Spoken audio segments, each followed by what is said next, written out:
မြန်မာစစ်တပ်လက်အောက်ခံ BGF ခေါင်းဆောင်စောချစ်သူဦးဆောင်တဲ့တပ်တွေကထိန်းချုပ်ထားတာဖြစ်ပြီးအဲ့ဒီကြားဖြတ်ငွေလိမ်လုပ်ငန်းတွေကိုမြန်မာစစ်တပ်နဲ့ BGF တပ်တွေကပါနောက်ွယ်ကနေပူးပေါင်းပါဝင်ပတ်သက်ပြီးလှုပ်ဆောင်နေကြတာဖြစ်တယ်လို့ပြီးခဲ့တဲ့ရက်ပိုင်းမှာတော့အမေရိကန်နိုင်ငံကမြန်မာနိုင်ငံမှာရှိတဲ့ကြားဖြတ်ငွေလိမ်ဂိုင်းတွေကိုနှိမ်နင်းမှု FBI မှာပါတဲ့အထူးတပ်ဖွဲ့လိုက်ပြီးဆိုတဲ့အကြောင်းအမေရိကန်ဘက်ကနေတရားဝင်ထုတ်ပြန်လိုက်ပြီးနောက်မှာပဲအဲ့ဒီကင်ပြည်နယ်ကကြားဖြတ်ငွေလိမ်ဂိုင်းတွေအခြေစိုက်ရာရွှေကုတ်ကိုမြို့တဲ့အတွင်းမှာရှိတဲ့မြန်မာစစ်တပ်လက်အောက်ခံ BGF တပ်တွေကသူတို့နယ်မြေထဲမှာသူတို့ကိုယ်တိုင်ပူးပေါင်းလှုပ်ဆောင်နေတဲ့ကြားဖြတ်ဂိုင်းတွေကို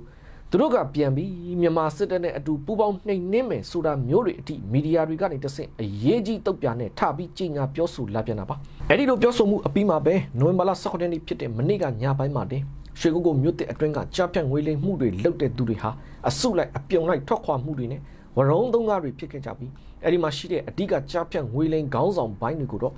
ကြားဖြတ်တွေကိုခြေမုံမယ်လို့ပြောနေတဲ့မြန်မာစစ်တပ်လက်အောက်ခံ BGF တပ်တွေကပဲကားတွေနဲ့တခြားနေရာတွေကိုပြောင်းရွှေ့ပေးတာတွေလုပ်ခဲ့ပြီးမှမြန်မာစစ်တပ်နဲ့အတူ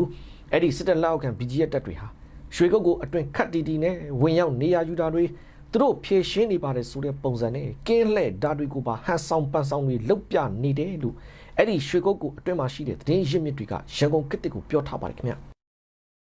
တစ်ဖက်မှာတော့ချင်းပြည်နယ်ဖလမ်းမြို့နယ်12မိုင်ကအကွာမဏိပူရမြစ်အနီးမှာအကြမ်းဖက်စစ်တပ်နဲ့ချင်းတော်လန်ရေးတပ်တွေကြားတိုက်ပွဲတွေအပြင်းထန်ဖြစ်ပွားနေပြီးချင်းတော်လန်ရေးတပ်တွေကတော့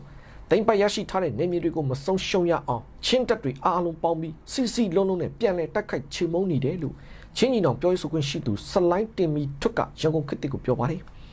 ဒါကတော့နိုဝင်ဘာလ19ရက်နေ့ဖြစ်တဲ့မနေ့ကစပြီးချင်းပြည်နယ်ဖလမ်းမြို့နယ်12မိုင်ကအကွာဘက်ကိုအကြမ်းဖက်စစ်တပ်ကကလေးမျိုးဘက်ကနေစစ်ကြောင်းထိုးတာတွေလာလုံနေပြန်တဲ့အတွက်မဏိပူရမြစ်အနီးမှာအကြမ်းဖက်စစ်တပ်နဲ့ချင်းတော်လန်ရေးတပ်တွေကြားတိုက်ပွဲတွေအပြင်းထန်ဖြစ်ပွားနေတယ်ဆိုပါတယ်အဲ့ဒီတိုက်ပွဲတွေအတွင်းနယ်မြေအခြေအနေရချင်းတော်လန်ရေးတပ်တွေကအသာစီးရထားတဲ့အတွက်စစ်တပ်ဘက်ကထုံးစံအတိုင်းအထိနာနေမှုတွေကြောင့်လေကြောင်းကနေဘုံကျဲပြီးပြစ်ကူပေးနေရတယ်သိရပါတယ်အဓိကကတော့အကြမ်းဖက်စစ်တပ်ဟာနိုင်ငံတော်ကသူတို့လက်လွတ်ထားရတဲ့တော်လန်ရေးတပ်တွေထိန်းချုပ်ထားရနယ်မြေတွေကိုပြန်လဲလိုချင်နေတဲ့အတွက်ထိုးစစ်စင်တာတွေတွားလုံနေရမှာအခုလိုချင်းပြည်နယ်ဘက်ကပါစစ်ကြောင်းတွားထိုးနေပြန်တာဖြစ်တယ်လို့လောလောဆယ်တော့ချင်းတော်လိုင်းတပ်တွေကနယ်မြေအသာစီးရှိနေတာရောတိမ်ပိုက်ရရှိထားပြီးသားနယ်မြေတွေကိုလက်လွတ်မဆုံးရှုံးရအောင်ချင်းတော်လိုင်းတပ်တွေအားလုံးပေါင်းပြီးစီစီလုံးလုံးနဲ့ပြန်လဲတိုက်ခိုက်ချေမှုန်းနေတာတွေကြောင့်ပါစစ်တပ်ဘက်ကတော်ကိုအထိနာနေပြီးတိုက်ပွဲတွေကတော့ဆက်လက်ပြင်းထန်နေတယ်လို့ချင်းညီနောင်ပြောရေးဆိုခွင့်ရှိသူစလိုင်းတင်မီထွတ်ကပြောထားပါတယ်ခင်ဗျတစ်ဖက်မှာတော့စကိုင်းတိုင်းမုံရွာမြို့နယ်ကအကြမ်းဖက်စစ်တပ်ရဲ့တာစီနယ်မြေရဲစခန်းကိုတော်လန်ရေးပူပေါင်းတပ်တွေကဝင်ရောက်တိုက်ခိုက်မှုအတွင်းရဲ၄ဦးကတော့ပွဲချင်းပြီးတွေကိုတိတ်ကုန်ကြပြီးလက်နက်ကောက်ဖို့အခွင့်မတာခဲ့ဘူးလို့ Rocket Fighter တပ်ဖွဲ့ရဲ့လက်ပြေကရန်ကုန်ခေတ်ကိုပြောပါတယ်။ဒါကတော့နိုဝင်ဘာလ19ရက်နေ့ဖြစ်တဲ့မနေ့ကမနက်ပိုင်းမှာပဲ